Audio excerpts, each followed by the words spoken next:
Okay, check this out, guys. I've got a Mifaso power strip here with 3 places to plug regular things in and 3 places to plug a USB-A connection in.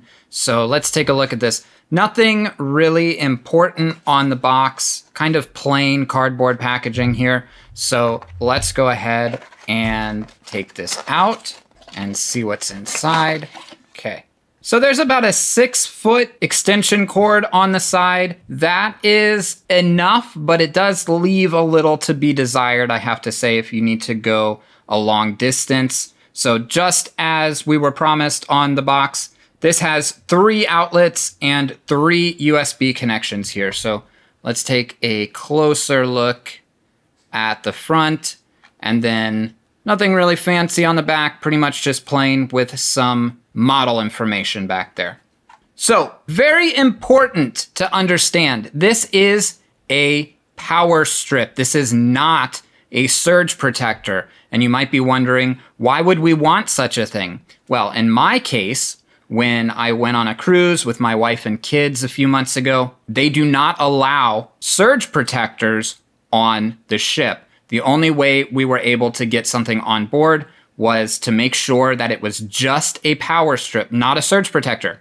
So a surge protector usually has that little on and off switch that shows you if a circuit was tripped or if it got overloaded. This does not have any of that protection, okay? This is just a multiplier for the places that you can plug things in. So on the cruise, in the cabin, there's maybe only 1 or 2 outlets in the entire room.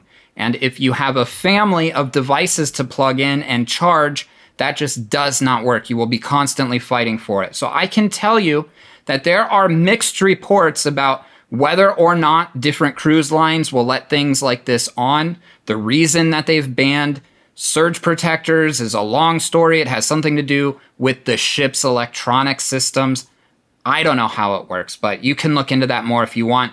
For Carnival, which was the cruise line that we cruised on, we were able to get 2 of these on board. So what I'm going to do is I'm going to unwind the extension power cord, and I'm going to show you how many things you can have plugged in, how many different types of things will fit. Let me get this plugged in. Stand by.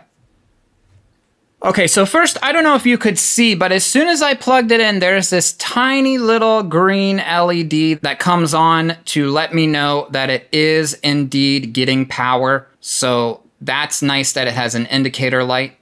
And I just so happened to bring a few things along with me to plug into this and show you what it looks like loaded up. Let's get the USBs. All right, come on. You know you've got a bunch of phone chargers that you need to plug in. So check this out. This is an Apple MacBook charger, and it will fit in there with the USBs plugged in, so that's good. But the thing is, these plugs are a little close together, so if you have an AC adapter or something like this, you're not going to be able to use that middle plug. This is blocked now. So for me, at this moment, this is all I'm going to be able to fit on this, but still, that's 5 connections that I'm getting with a possible 6 if I had a little bit smaller adapter here. And that is way better than just having 1. So if you're going on a cruise or something like that, this is something that you absolutely need.